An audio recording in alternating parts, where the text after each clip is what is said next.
Hi, my name is Alex Pernin. I'm the CEO of STRR Royalties. We're a relatively new royalty and streaming company. Our business model is all about creating royalties and streams. And since we started this company, we've had a dual investment mandate covering both precious metals and carbon credits. We've been pioneering on the carbon side. We created the first ever forest carbon credit royalty over 18 months ago. In October, we announced our wholly owned and pure green subsidiary that's called STRR Royalties. And that allows us to grow aggressively on the green business side, and it gives us a carbon negative footprint in the process. So everything we're doing on the green side, that's getting a lot of traction. It's resonating with the market. We're spending most of our time talking about the topic now. And on top of that, we just announced a very exciting transaction this week. We're pioneering again with another first of its kind carbon credit royalty, this time on the regenerative agriculture space.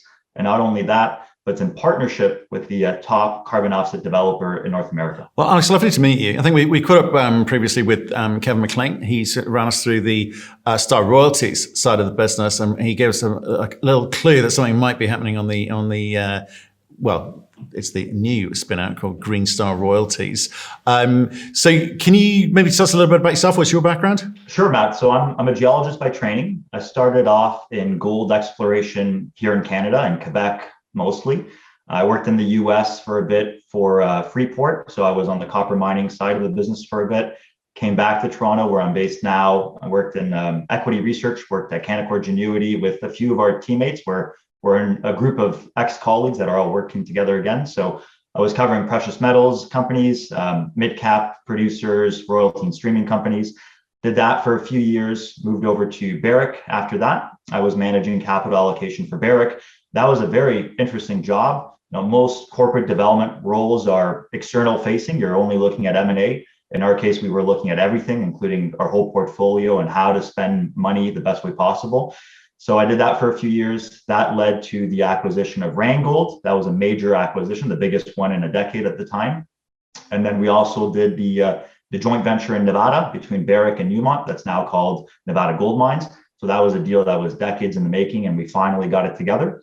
And after those two major deals, the opportunity came to be that the stars aligned, no pun intended, that the group could all work together, and that's how STRR formed. And that was in mid 2019. Brilliant. Okay, but today, I think what I'd like to do, if you don't mind, is just focus on the STRR Royalties component, because it's the theme of the moment, right? Everything is getting that green wash, and it's going to be very difficult for investors to understand what's real, what's not. You've always put green in the title, give people a clue as to what you want to talk about. So what have you set out to do with STRR Royalties? So STRR Royalties is going to be our green-only investment vehicle. We did the first carbon credit deal 18 months ago. I mentioned that, and we can talk in detail about what that is. But we did this deal, and that first investment was purposely small because we weren't sure how the market would react. We were a new company. We were building up the precious metals side. Carbon credits, carbon offsets were very well understood in Europe. Europe is by far the leader when it comes to this space. Here in Canada and North America, there was a lack of understanding, and it's grown significantly since then. So that was our first deal, and it's gotten a disproportionate amount of interest, to the point when our company was IPOing in February of this year. So we're fairly new in that sense. We spent a disproportionate amount of time talking about that one deal. And that one deal was, a percentage of our portfolio at the time. So that's led us to a second deal. And what we thought was, with so much interest on the green side, investors are significantly more interested on green. And that's partly because of ESG mandates. ESG mandates have grown exponentially in the last 18 months. The exponential growth is only going to continue. Based on that, based on the fact that the green business model is so scalable, there's no shortage of opportunities to deploy capital on the green side. The fact that there's no competition or very limited competition to originate carbon offset deals, and that's a big difference for us. We originate credits and we originate offsets. So there's no competition in this space. And we're looking at some very strong returns. These are high accretion deals, and we can talk about those types of numbers later on. But that's a good combination as to why we wanted to launch STRR. STRR allows us to grow with no particular investment mandate. And when we started the company, and Kevin's spoken to you about this in previous interviews, we had an 80% precious metals capital allocation strategy and 20% green. But if we maintained it, we would have lost our first mover advantage because we've been looking on the green side for 2 years now. And with all this demand, all this potential to invest, we had to unrestrict ourselves. That's what Greenstar does. And we're now growing Greenstar to have a completely separate vehicle in the future. Right. Okay. So the key word you mentioned there was you originate. Okay. Because this is, like I say, my key imperative here is to one, I got to understand this space because it's a nascent industry, right? People are, a lot of people will be jumping on the bandwagon, taking advantage of investors. I'm trying to work out who's real and who's not. And if you're going to originate these, you better, well, why don't you describe, what do you mean? How do you define that? What does that look like? Okay, so what some companies do, and actually what the majority of companies do, nearly all companies, what they do is they buy existing carbon credits or carbon offsets to offset their emissions. There are different types of markets. There's a compliance market, there's a voluntary market, and we can talk later on about what those mean. But let's use voluntary as an example. A voluntary market means that these are companies that are not mandated by the government to offset their emissions. They're doing it on a voluntary basis. So Microsoft, Netflix, UPS, American Airlines, virtually all the companies that you hear about, they are offsetting voluntarily, right? And they are buying existing offsets or existing credits to do so. What we want to do is originate those projects. So what we're doing is we're providing capital to turn that project into a carbon sequestration project, into a project that can generate carbon offsets, carbon credits. Without our money, there is no carbon sequestration project. And the easy example, and we'll talk in detail later on, but regenerative agriculture, if our money doesn't go into it, there is no regenerative agriculture program. There are no carbon offsets to sell. It's not the same thing as some other companies out there that are looking to buy existing offsets, existing credits, and they might do a royalty on that, a stream on that. We are financing them into existence. And that's why we're getting so much interest from investors. Perfect. Okay. We'll come back to that. I think I just want to start further upstream, as it were. Okay. So the Netflix, the Microsoft, so whatever companies they want to buy these carbon credits. Okay. So what's driving them? Some are going to be obliged, right? There's going to be, whether it be compliance or legal reasons why they need to do this. They're being told by the government, you must do this, or being told by industry, you must do this. So what precisely? Who is making them do it if it is forced, or why would they do it voluntarily if they do so? What's the problem they're trying to solve with this? Because there's a new thing, right? Good question, Matt. It is not necessarily a new thing. It is a new thing depending on the jurisdiction. In Europe, this has been going on for 15 plus years. So let's talk about the two markets now. This is a good time to do it. The compliance market means that it's being mandated by some form of government. In Europe, you have an emissions trading system. It's basically a trading platform that carbon credits are traded on. Everybody in Europe under that program, they're mandated by the EU to offset their emissions. Here in Canada, we have a carbon tax, and that carbon tax, the pricing is ramping up significantly.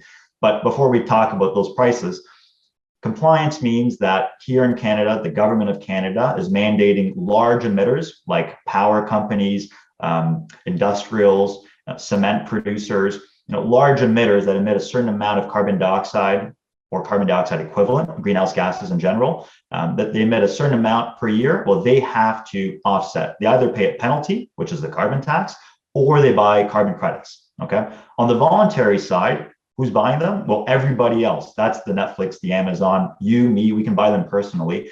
We're doing that because we're being pressured by our investors, whether it's a BlackRock or whether it's the retail investor, whether it's the 25-year-old investor that owns Netflix. That is the way it's going. And with ESG investments and the mandate that's growing significantly, it comes down to cost of capital. If a Netflix buys high quality regenerative agriculture offsets in the US, well, they might be able to lower their cost of capital, whether it's equity or debt, by a few hundred basis points. That's hundreds of millions of dollars we're talking about. So it's the way the world is going. It's not going anywhere but up and bigger. That's why they're doing it. I mean, that's a really important point. So we talk about, when you'll know this from the mining background as well, is when we've talked about it with companies, the reason to be ESG compliant, the reason to be green, the reason to buy carbon credits is it is bottom line. I mean, literally bottom line. It makes your financing cheaper. You can get cheaper sources of capital as a result. Is as crude and as base as that? It is. It is. I mean, look, there's obviously an environmental perspective here, and I appreciate that given my own background. So you are a good corporate or global citizen by doing it. But yes, you're right. It does improve your finances. You know, a good example is that Newmont just announced a $1 billion sustainability bond, and it's to reach their carbon offset targets. Everybody's going for carbon neutrality or net zero or you know, whatever definition they want to use, but they have these 2050 targets.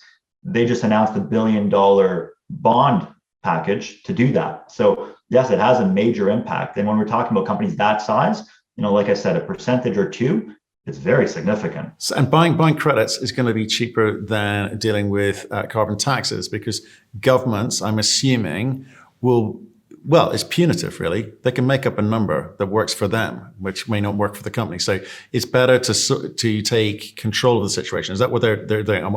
They can get ahead of the carbon tax initiatives by governments.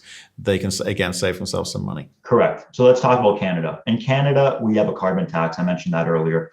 The carbon tax was $25 Canadian a ton last year. It's now $40 a ton. It's going to be $50 a ton next year. And then there's a plan for it to ramp up by $15 every year until it gets to 2030 at $170 a ton. So we're talking about more than a quadrupling in pricing. What emitters can do is, instead of paying that carbon tax, they can buy carbon credits. So let's say a Bluesource, and we'll talk about who they are later on, but a Bluesource is selling credits at a slight discount to where the carbon tax is. You know, in a year where carbon taxes are going to be $50, well, they might be selling credits at $45, and that's going to be enough of a financial incentive to do that. Plus, companies can always buy credits and hold them for a little bit. If they think prices are going past $50, and the federal government is saying that, then they may want to buy additional credits at $45 versus paying a $15 premium the following year. So, but there's going to be a whole new market for carbon credits, and we've seen nickel companies talk about carbon sequestration as part of what they're doing. You know, the fact that they've got ore body able to absorb carbon if left out in the open air. We've got, I think we're going to talk in a minute about regenerative programs like yours. We've got others who, quite frankly, just ring fence areas of forest and say, hey, that's a carbon credit. It doesn't feel particularly real to me, but that's the sort of ilk of options out there. But they're going to get more and more ways that carbon credits will be offered, some more real than others, in terms of the do good tick box that you may want to tick as if you're buying these things. So is it going to be a case of there's going to be such a big market that it's then going to be a question of, well, how much do I want to pay?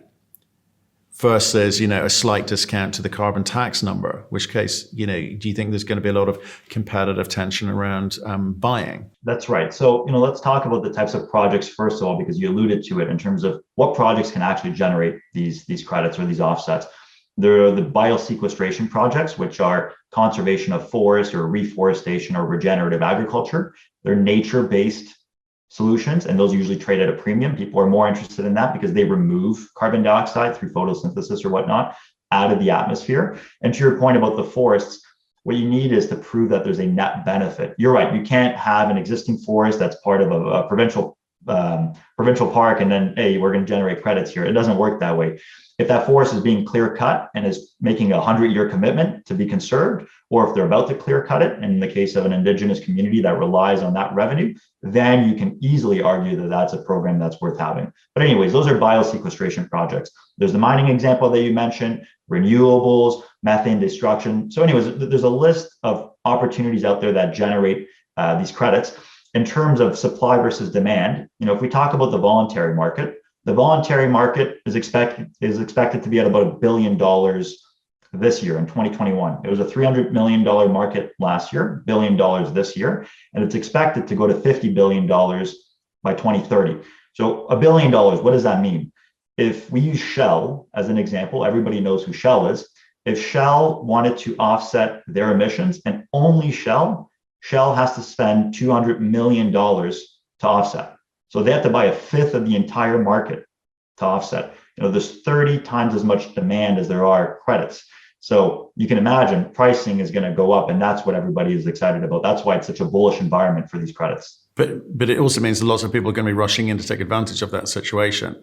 And so who regulates this? Okay, that's an excellent question. So it depends on whether it's compliance or if it's voluntary. Quickly, on the compliance side here in Canada, it's the government, it's the federal government, and it's our ministry that would do it, right? It's being run completely by the government. They validate everything. Let's talk about voluntary because that's a bit more interesting. In the voluntary side, you'll have a company like Bluesource who will develop the program. And just to explain who Bluesource is, they are the largest offset developer here in North America. They've been around for 20 years, highly reputable, very professional group. They develop the program, and they'll do everything from assessing the program, like a feasibility study in that sense from the mining world. They will register it, they'll certify it, they'll manage, they'll report everything. They essentially develop the credits, and they go and sell those credits to their clients. And that's a Netflix or an Amazon or whoever it is. There's another group in all of this called the registry. The registry is your third-party independent validator of the project. So think of them a bit like an auditor in the financial sense. It's a KPMG or an EY. The registry will go and provide you with a rule book. It's called a protocol. And the protocol will say, what kind of programs can you have? How do you measure these programs? How do you quantify everything? And then they come back after and they actually validate the credits and say, yes, we agree with your method of calculating and quantifying these. And we now serialize these, and we're going to have a ledger, and we're going to track where these credits are going. So, if you go to Verra is the largest and most reputable of the registries in the US. And there are other groups out there, but Verra is a good example. Verra is going to have a ledger, and it's going to say, this carbon credit was generated in 2023 by Bluesource on this forest program in Ontario. And then that credit was then sold to Barrick, my previous employer, in 2026 and was retired in 2027. And you can track it like that. Not all projects have registries though. So, one of your questions might be, well, is there a difference in quality of these credits? Yes, there is a drastic one. But that's exactly where I was going with this, because if I come back to mining, getting someone to sign off on a 43101, the quality of people signing off those 43101s is wide and varied. Let me put it like that. From what would you like me to write, through to people who've got real blue chip. Who've got a proper reputation. And given the nascent nature of carbon credits in North America, I get what you're saying about Europe. It's slightly older, but it's are there obvious candidates who are seen as the gold standard? And how do we stop the cowboy component coming in and ruining things for everyone by just signing off things willy-nilly? No, that's an excellent question, and then this is the growing dynamic of carbon offsets. We just had something called COP26. It was in the UK. I was in London while that was happening, so there's a lot of buzz going on. In COP26, there's something called Article 6. It's Article 6 of the Paris Rulebook. I don't think we're going to go into the major details here, but the point of that was to talk about global carbon markets, carbon pricing universally. How do you measure? How do you quantify? How do you do all of this? So all of this work is being done. It was a major component for us when we were building the business to make sure that we were associated with the highest quality groups there, because that's the major competitive advantage. So our partnership is with Bluesource. They are like the Barrick or the Newmont of carbon offsets. Our registries are Verra. It's funny you say gold standard. That actually is the name of one of the registries. There's a group called the Gold Standard. They are a very good name. There's American Carbon Registry. They're another good name. So you need to know, and there is a learning curve here, but you need to know who the quality players are, and you want to be associated with them. But the thing is, not all carbon offsets or carbon credits are validated. So, when you look at a British Airways in your region that's offsetting their emissions, and I'm just using them hypothetically, it doesn't mean that them specifically, but if a British Airways is buying offsets for $2 or maybe $3 a ton, they might be buying them from South Africa Wind or from India Hydroelectric. And the reason that they're that price is because, well, there's a bit of a jurisdictional component. There's the fact that these are coming from renewable power. So you could argue that there's no additionality. Those programs don't really need carbon offsets. They're sustainable businesses on their own. And there's no validation in some cases. So you're really just buying what they're telling you you're buying.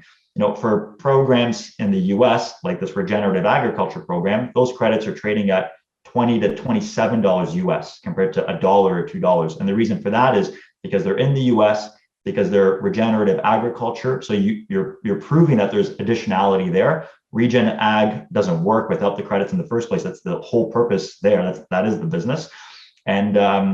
And it doesn't get any greener than that. So a Netflix would be happy to pay that price than something that's questionable. And we've talked about the registry. Verra does all the registry work for them. So that's the discrepancy in pricing that you'll see in the markets. And how do investors, let's assume, like yourself, there'll be public companies who want their shareholders understand the quality of what they're doing and then why they're spending money and on what. But will there be sort of, we've got something over here in the UK called ISO numbers, where it's a basic categorization of the quality of something. So I don't know, how does the industry go about grading and ranking projects, carbon credit projects, other than price?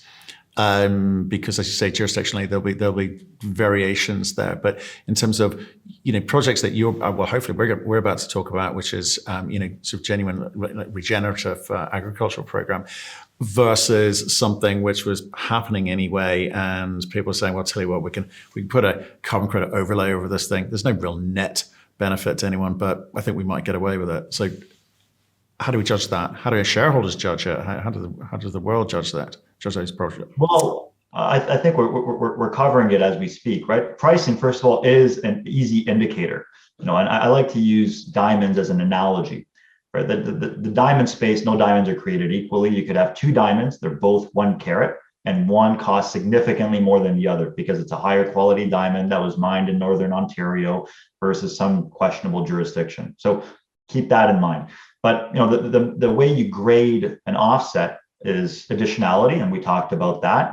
The program that's underlying here didn't need the credit to sustain itself as a business.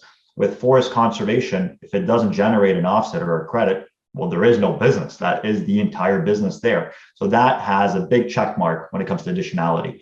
Renewable power, not so much, because you don't need the offset for wind or for hydroelectric or for whatever it is. The other one is permanence. How permanent is that sequestration or that removal of carbon? And that can be a bit tricky to quantify, and I can appreciate that.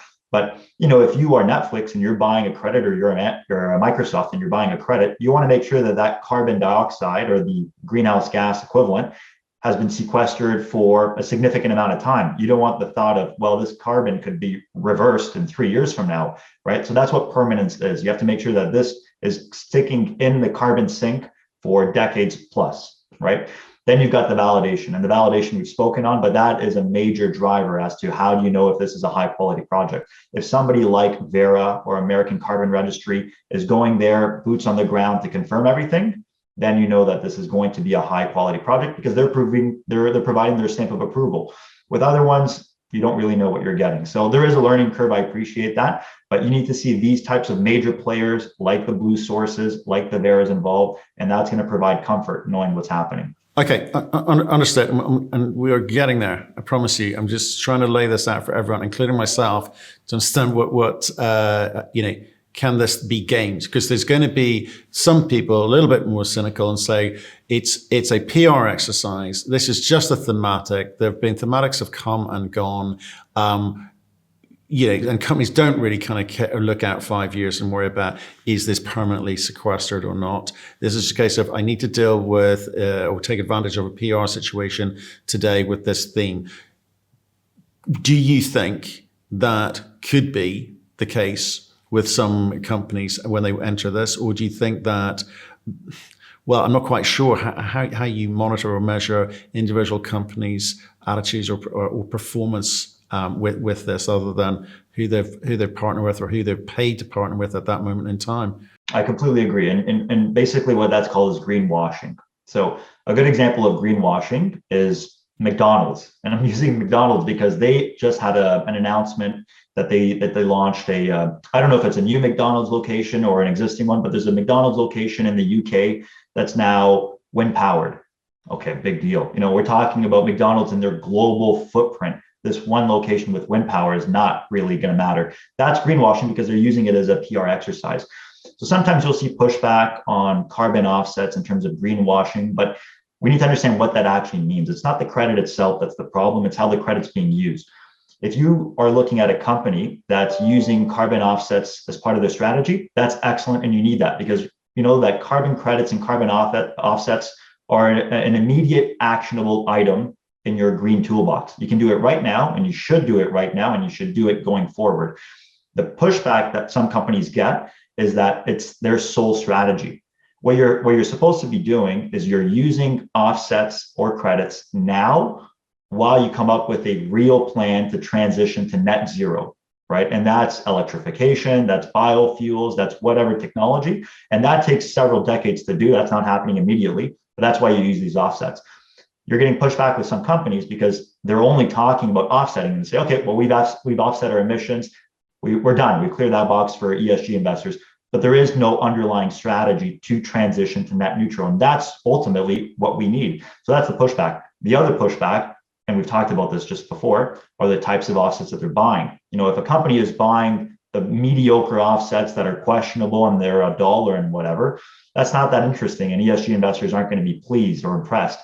If you're talking about groups that are buying the highest quality, the highest price offsets from the best projects out there, then people are very happy. So it really depends on what they're buying. That makes a difference. And at a high level, you don't know until you dig. You made me smile when you told me the McDonald's story because I went to McDonald's last weekend with my kids, finished eating, and we went to clear up the food, and we were presented with 8 different holes to put the different types of waste down, you know, food, paper, plastics, etc. And so we were having fun doing this. And the person working there came up behind us and said, "I don't worry if you don't get it right. It all goes in the same bin out the back." You know what? It's funny and sad at the same time because it's true. Because that is where the cynicism comes from for a lot of, you know, for some. So when we're talking about a new industry like this, which could do some good, and if people come at it the right way with an honesty, it's great. You know, we definitely need to do it and get behind it, and it's something that we should possibly encourage and invest in.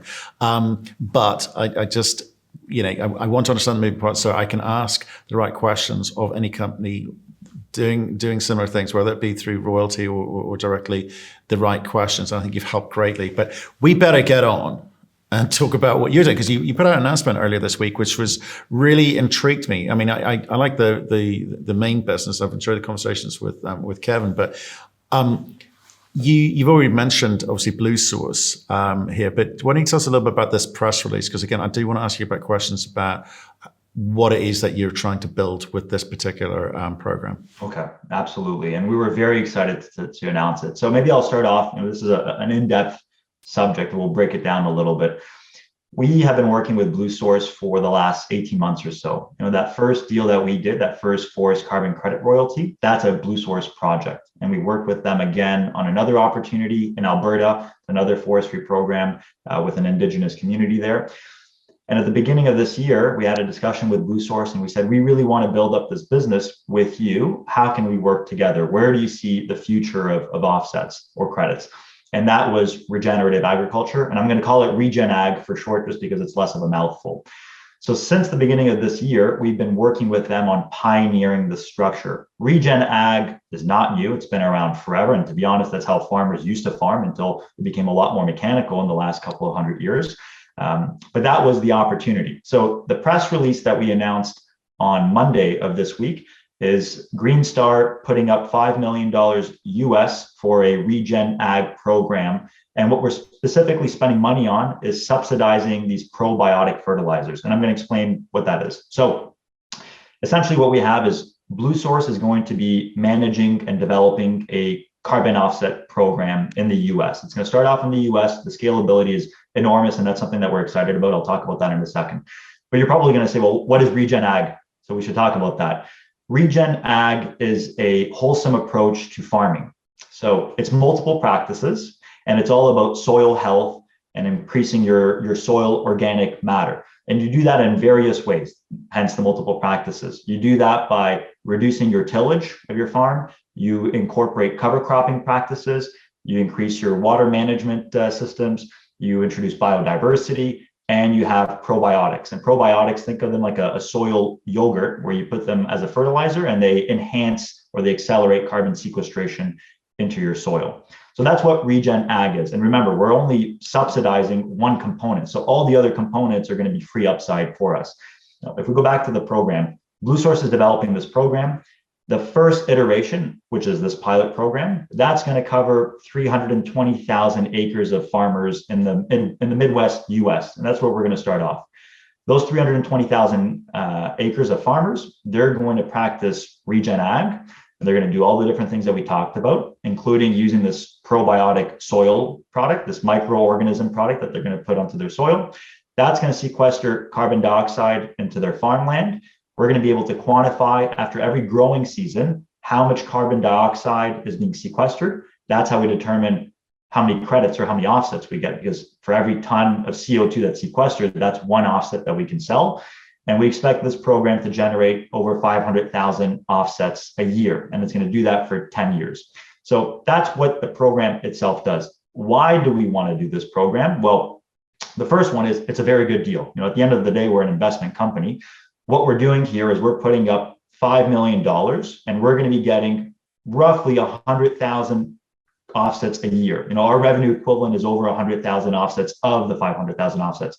So if you do quick math, that's like paying $4, roughly $4 US per offset. And remember, Matt, I said earlier, these regen ag credits are going for $20 to $27 US. So we're going to see significant value accretion. This is a high return deal for us. The other point is scalability. This is a 320,000 acre program, but the beauty of these types of programs, and it's different than the gold royalty space, we basically just scale up and up and up. So right now, 320,000 acres, we are now at a point where we have a few million acres of demand. So there are farmers that are trying to get into this program because they want to practice regen ag and they want to be compensated for their carbon contribution here. So out of the 320,000 acres, you can imagine we're going to do bigger deals going forward. There's over 1 billion acres of farmland in the US and Canada. And what's exciting is part of this partnership with Bluesource, we have a ROFO, we have a right of first offer. So you will see us working with them more and more on more deals, on larger deals. That's a huge competitive advantage, because that's like saying on the gold side, well, we have a ROFO with Barrick to finance Nevada gold mines, right? That's what we've done on the green side, and we're really excited about it. There's obviously the environmental impact component, and I want to highlight that too. 500,000 offsets, what does that mean in terms of quantifying it? Well, that's like saying we're offsetting 30,000 Canadians every single year. So this program is going to offset equivalent of 30,000 Canadians. In terms of gold mining terms, since we're all gold mining people, and that's what the audience is, that's like the carbon footprint of 1.5 million ounces of gold production. So this one program, which is a small program and will scale up, is going to offset the equivalent of 1.5 million ounces of gold production. It's really exciting. So it's the best of both worlds. It's a great environmental deal, and it's a very good investment as well that's scalable. So just give me some more numbers. Okay, 5 million invested, 500,000 carbon offset credits generated. Did you say you only get 100,000 of those? That's correct. So the program, well, that's a good question. The program as a whole, think of it as your gross revenue. The gross revenue of the program is going to be the 500,000 offsets, but that has to get split in different ways. Out of the 500,000 offsets, there will be expenses to subsidize the soil amendment product every single year, their cost to develop the credits.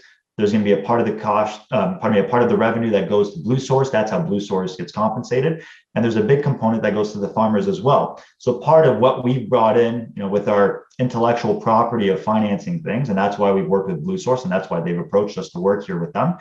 It's how do we incentivize farmers, right? And there's actually a mechanism here where the better they do, the more they sequester, the bigger the pie of carbon revenue they'll get. So 500 is the gross amount, but we have to pay Bluesource for doing all the work. They are literally doing all the work. And we have to pay the farmers for doing a good job and making sure that they're incentivized to do the best job possible. After all of that, we get over 100,000 offsets, which is perfectly fine, because if you do the math, that at 15, 20, $25 US an offset, we get a payback pretty quickly.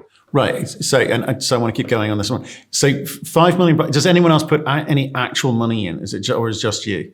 It is just us. Just We're you. the carbon financiers here. Right. Okay. So Bluesource, and where does the actual, where do the dollars go? You've explained how the kind of 500,000 carbon offset credits get divvied up, but where's the 5 million actually go? So the 5 million will be basically the first year or the first 2 years payments for these soil amendment products.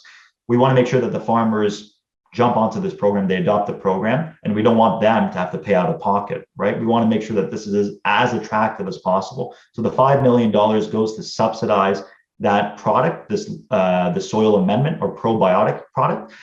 Going forward, 500,000 offsets, part of that's going to pay for it. So we don't have to put the money up. That's like the royalty structure where you put an initial payment amount up.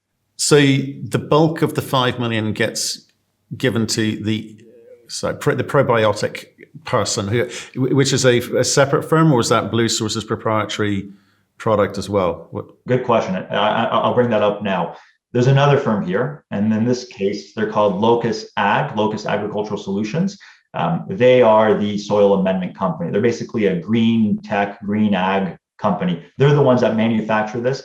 It's their proprietary technology, and it's their organic fertilizer. They're the ones that do it. So they're involved. They're the ones that actually adopt the farmers into the program. Bluesource is the carbon offset professional and expert, and they do all the work there, but they don't have the individual relationships with the farmers. That's where Locus Ag comes in. So the $5 million specifically goes into the program, and that program will put it towards Locus Ag's soil amendment product for the farmers. Got it. Okay. And I know this is probably going to be one of a whole one product in a portfolio of products that you'll be able to create. But let me just understand this one. So Locus AG basically have the probiotic. Bluesource implement the program and get the farmers on board, and the farmers have to do the work, and then you've stumped up the money to give to Locus. So, right, I'm a farmer. I've got 100,000 acres. What's the process? Is it Bluesource approaches me and says what? Okay. And then, and more importantly, what do I do? What's it physically look like on the ground? Matt, the farmer, is going to be dealing with both Locus Ag. You're going to be dealing with your rep at Locus Ag, who's going to be coming to you, meeting you, selling you the product. And you might already be buying this product anyways. It's not like they're introducing the product. You might already be using this product with Locus Ag. So you'll have a relationship there. You will then have a relationship with Bluesource, because Bluesource will be helping monitoring and developing the carbon credits. Locus Ag is also sending a group of soil scientists at the end of the growing season to go and quantify. They're going to do soil sampling to actually confirm how much carbon dioxide has been sequestered. That's how we determine how many offsets we can sell. Somebody has to go and do the verified work there.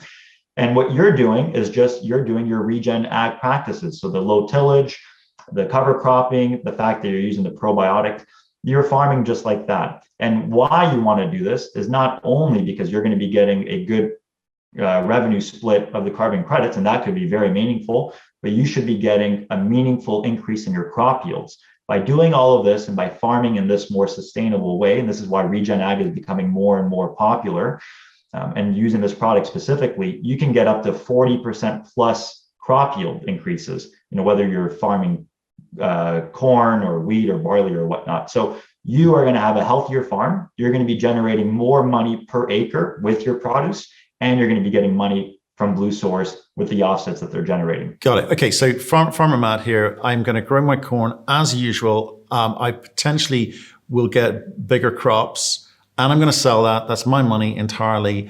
All I'm focused on is the incremental cash I can probably generate per acre through the carbon credits, right? Of which I'm allocated X percent per X number of credits per acre. And what's happening is that you're saying, could you be a slightly more responsible farmer and utilize our practices, because it's better for in terms of sequestering carbon from the atmosphere, but it's also good for you, good practice, good for the soil, and you're doing good. now, right? So you're just saying, encouraging me to work a slightly different way. So it's not a radical change. So in terms of take up, this isn't a hard sell. Not at all. I mean, to the point where, like I said earlier, there's so much demand. The bottleneck will not be farmers. The bottleneck, I think, realistically, is producing the soil amendment product. We're going to have to ramp up on that, and that's not us. That's Locust Ag. But the bottleneck eventually, I think, is just producing this. It's not the farmers. The farmers are desperately trying to get in. I personally get calls from farmers, and I said, well, you should call Bluesource. I'm not the right person for this. But farmers are trying to get into this because they're at a point where regen ag is the right way for them to farm. Put aside the carbon credit component, which is what we're now introducing. These are farmers that have been farming for generations with heavy tillage, with heavy use of nitrogen-based fertilizers, and they're getting to the point where their soil is going through something called desertification. They've basically depleted the soil of its nutrients. So they are on their own transitioning back to regen ag. Like I said, that's how people have been farming for thousands of years. So they're doing that for their own benefit, their own farm health. The fact that there's a carbon credit component to it, that's making them even more excited, and that's why they're trying to get into the program. Right, and with the kind of the low tillage component here, it means that you're not disturbing the soil too much, and in terms of retention of the sequestered carbon, it is unlike. What's the chances of the because you talk about because this is an annual thing, right? Annual fees paid here, assuming that the soil retains the carbon. So you've got to do as much as you can to not disturb that, not re-releasing the carbon into the atmosphere. So again, how do you monitor and track that? Right. And I'll also add one more thing. Remember that this is not just about how much we sequester, it's also about how much we avoid emitting. So if you're reducing your tillage, not only are you not disturbing your land as much and you're not releasing as much carbon back into the atmosphere, but you're also inherently reducing your emissions because you're not using your equipment as much. So regenerative agriculture and probiotics and the entire umbrella that we're talking about is both a combination of avoidance. These are offsets that are being generated from the avoidance of carbon dioxide, avoided emissions, and the fact that some of the carbon is being sequestered, actually a fair majority of it. But it's the combination of the two things. So, and that's how we quantify it. How do you quantify it? Well, it's a combination of the boots on the ground that go to the farms and they do the soil measurements. It's partly done by algorithm. It's partly done by satellite imagery. There are models, there are calculations to determine how much emissions you're emitting from your traditional farming practices and what the reduction in emissions would be by doing this based on where you're geographically located, based on the type of equipment, the size of the equipment, the types of crops. Different crops have different requirements. All of that work is done, and all that heavy work is done by Bluesource. That makes our lives a lot easier. We just have to come up with a financing component. Okay, so it's doing good all across the board, but as an investor, I'm listening to that story. I'm going, well, that sounds fantastic. It's definitely topical. The thematic is hot at the moment, and there's going to be lots of new entrants into this. The deal that you just put together with Lotus Ag and Bluesource also sounds fantastic. Ticks a lot of boxes for me.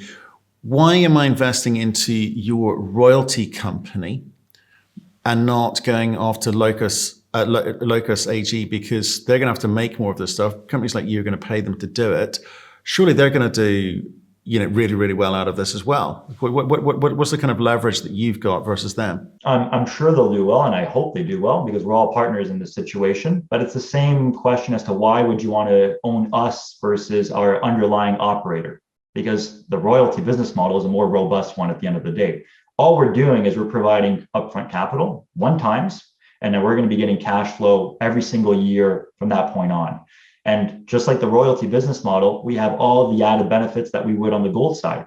If carbon credit prices go up, and I think we made the argument that that's a logical thought process, if we're assuming a discount to where these prices are trading, and that's what we're doing. We have this overly conservative model, which is to our benefit, and all the math I've given you so far is based on that. So the $20 to $27 carbon pricing, we're not assuming anything close to that. We're assuming a 40% discount in carbon credit prices to that. If we get that, that's great. If they actually go to $20 or $27, which that's what they're selling for today, well, then that's a major benefit to us. If they go higher than that because of the amount of demand that we're seeing over the next 10 years, That's added benefit. So we have that commodity price leverage, just like on the gold royalty side. Gold prices go up, that's to our benefit. There's no cost input, right? So our margins are pretty much the revenue. That's different than the operator. Whether it's a Gold Mountain Mining or a Saber Gold or a Locust Ag or whoever it is, well, they have margins because they have cost component. We don't. So that's the benefit of the royalty business model. Even in terms of sequestration, what we're doing is we're assuming less sequestration rates than what Locust Ag has actually proven in the field. They've proven 4, 5, 6 tons of CO2 sequestration in the field per acre. Our model assumes half of that. So again, if they do half of that, that's exactly in line with what we expected. If they do what they're saying they're going to do, that's another major benefit. So there's added upside in pretty much every aspect of our business model here. That's why you want to own that. The other benefit too is with the ROFO, with the scalability, you're going to see us do this deal more and more. So with farmers that are in the millions of acres now in terms of demand, and this was a $5 million deal, you could imagine that we're going to come back and want to do a 20, 30, $40 million deal. And that's just regen ag. We're not talking about regen ag in Canada, and we're not talking about forestry. We're looking at forestry opportunities that are alone 20, 30, $40 million. And we're the only ones doing this. Remember that nobody is originating carbon offsets. We're the only ones that are doing it. We have that partnership with Bluesource. Nobody else has that. So these are all major competitive advantages for us. And this is why investors and capital partners are so keen to get involved with us, because yes, they can go and buy carbon offsets, and we talked about that, but it's not easy to get involved with a group that's originating, that's actually financing them into production. That's the interest that we're getting. That's why everybody's so happy to talk about green with us now. Yeah, members of our private club will be smiling because I always talk about if you can discount a business's numbers by 40% and still find it interesting, you need to invest. I like that. I like that a lot. Well, look, we've given the math. Anybody can quickly pull it up in Excel, do the math. The credit price, the amount of credits we're going to be getting.